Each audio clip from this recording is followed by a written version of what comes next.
What is going on, beautiful people? Welcome to Story Time with your favorite self-aware narcissist, Lee Hammock.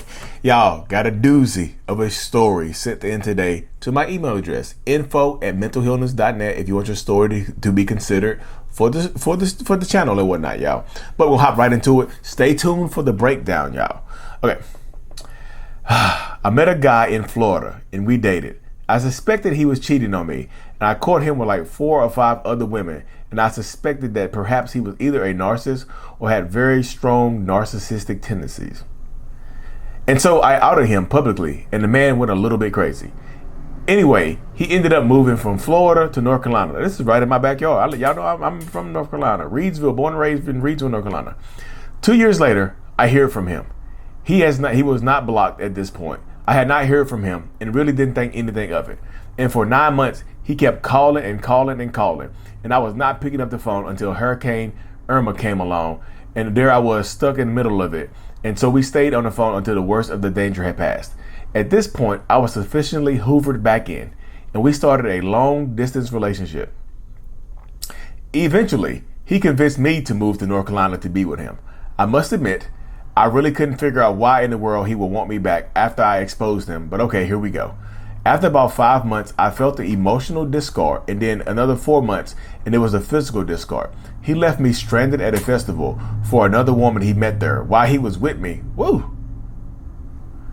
That woman, Jay, he dated for 5 months, and she managed to get a house out of him before kicking him to the curb. Oh my goodness. Basically, he did everything with her that I wanted to do. As soon as she was done with him, he started up with a girl named Linda. This was also long distance. Linda lived in Mississippi and he lived in North Carolina. At this point, he was not blocked on any of my social medias, and I didn't have a whole lot of contact with him. But one day he called me from Mission Hospital because he was having a heart attack. And of course, I went to the hospital. I changed all of my scheduling, all of my work stuff, so that I can go there and be with him. And we spent a long time talking, and he admitted to everything. And some things I wasn't even aware of. And then he asked me if I would give him another chance, and I said no. Okay. He turned his head away, and then I said, I will never have sex with you again. Lee, he whipped his head around so fast, but no is no. You're in the hospital having been diagnosed with peripheral vascular disorder, and I'm so glad you didn't die, but no. Good for you. Good on you. So I left.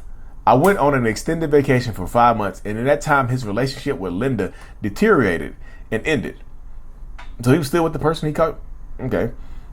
And he picked up with a new girl named Abby. What the heck, God? What? The day I got back from my extended vacation, the drama started. I'm not really sure why he decided to stalk me, and he harassed me in public. At one event, we were at a concert, and I was front row with 4 or 5 of my friends. He had the whole second row get up so that he and Abby could sit directly behind me. Literally, his head was on my left shoulder. My friends were absolutely shocked. We couldn't believe that the people in the second row actually moved for him, and that he had the balls to sit right behind me with his new girlfriend. And so I turned to my girlfriend, who was sitting to my left, and I said directly into my ex's right ear, he's so very ordinary. Dude, the rage at a public place, front row seats, he raged. So I filed charges and got him banned from his favorite community events. Community is big for his reputation. Then I publicly exposed him on a website specifically designed for men who cheat on women. It's called Are We Dating the Same Guy? This banning and public exposure made him go kind of crazy. And Abby tried to approach me in public. I put my hands up. Abby tried to approach you? I put my hands up. I took a big step back, and she respected my boundaries. However, after that, I sent her a cease and desist letter. Since then, my life has been peaceful, and I've had to block my ex and her on all social media platforms, and which made his anger even worse. He took his anger out on her. It was so confusing, but he's so anxious to dump me and didn't want anything to do with me. And now that I've given him his wish, he's freaking out. Anyway, after the new supply got the cease and desist letter, she ghosted him and went to Mexico for a few weeks. I am narcissist free. I have a new relationship. I am no contact on all social media platforms. I bought myself a house, a new vehicle, and we are planning on touring the West Coast this winter. I love all your videos. Keep up the good work. Y'all, thanks for sending it in. So we're gonna break this one down a little bit right here, y'all. Goodness. So first things first, y'all. You gotta block them. You gotta block them. If you think you're dealing with a toxic, narcissistic person, you have got to hit that block button. You have to, or else they feel like they're entitled to your time. They're entitled to your space. They're entitled to your whole life. They always feel like that door is open for them to come back into your life in some way, shape, or form, right? They always feel like, oh, I can come back. You didn't block me, so I can come back. They always feel comfortable enough to try to come back into your life because the door is still open. So you got to block them, y'all. I know, and some people would say blocking is childishly. No, blocking is not childish. No, the hell, blocking somebody is not childish, y'all. And this dude right here, like, he's like a Power Ranger. Like, how many people, like, God, like, damn, y'all, this is insane. So many people. But this shows you that narcissistic people, y'all, don't like to be alone. This man did not want to be alone. And a couple of these times, because he's moving on so quickly, that pretty much means that he had already had these people set up. These people were already in the background and whatnot. He already had these people in the wing, waiting in the wing for his relationships to end, which allows him to move on so quickly and effortlessly. Goodness, I struggle with that word right there, y'all. But the fact that he has so many other people doesn't mean, like, just because they move on so quickly doesn't mean that they get over you.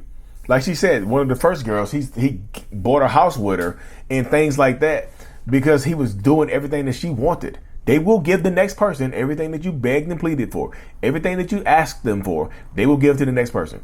They feel entitled to do it, y'all. They just learn from their mistakes. They try to learn from their mistakes in previous relationships and build new ones. But it doesn't mean that the new relationship will be any better. It doesn't mean that, y'all. And this is just me being realistic. It doesn't mean that the new relationship will be any better. A lot of times the relationship will be worse because of this situation, because of who they actually are. They're going into it being more intentionally manipulative, being more horrible and whatnot, y'all. But if you think, I'll say this to y'all, if you think you're dealing with a narcissistic person, I absolutely do not recommend having a long distance relationship with this type of person, because long distance mean that the relationship can extend. The love bombing phase can be longer than what it's supposed to be. It can be longer than what it's normally supposed to be, right? Because you don't see each other all the time. Your communication is FaceTime or text messages or phone calls and things like that. You don't see each other all the time. So the love bombing phase can last longer. The relationship can last longer than what they normally are supposed to be. Like, the relationship can last a year when it's only supposed to last a month or two if y'all live in close vicinity and whatnot. Long distance relationships with toxic people, 10 out of 10, do not recommend. I know that rhymed, but that was not the intent right there, y'all. But yes, sometimes, y'all, like I said earlier, they're not over you. Like, this dude ran up on her in a concert with his new person and sat behind her and was probably dancing and jamming. That's weirdo, weak ass dude behavior. Let me get the people behind you to move so I can sit down right behind my ex and do this type of stuff. And Abby, what the hell is wrong with Abby ass? To sit right there and just to allow him to do that. Oh, this is your ex sitting in front of us. Let me go approach your ex. Boy, sometimes these new supplies' minds be zooted. For lack of a better word, the new supply mind is zooted. It's just blown out of proportion. That's crazy as hell, Abby. They try to run up on her to the point where you got a cease and desist put on you. So this man is raging out on his ex in front of you at a concert, and you know what you do? You stay with him. Boy, the mind. Let me rage out on my ex that I sit directly behind and let this new person stay with me. Come on now, y'all. If they're fighting and arguing with their ex in front of you, they're not over their ex. Come on. But also, the person who sent this story into me, I gotta say this too. It would be disingenuous if I didn't say this. Why you go to the hospital? I know you're a caring person, but like going to the hospital, and he was still with Linda apparently, because you said after I left the hospital, I went on a vacation, and the relationship with Linda deteriorated. So Linda was still in the picture, and he had you come to the hospital. Oh, dude is crazy as hell. This is a toxic, narcissistic person. He in the hospital, so he called his ex while he's still in. Oh, come on.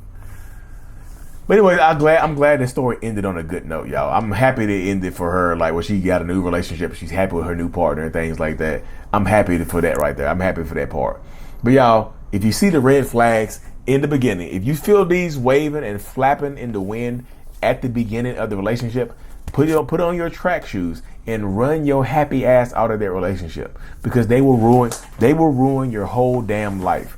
They will have you sitting around feeling silly and looking silly dealing with them, because they have multiple people and they want to keep messing with you over and over again because they feel like they're entitled to do it, y'all.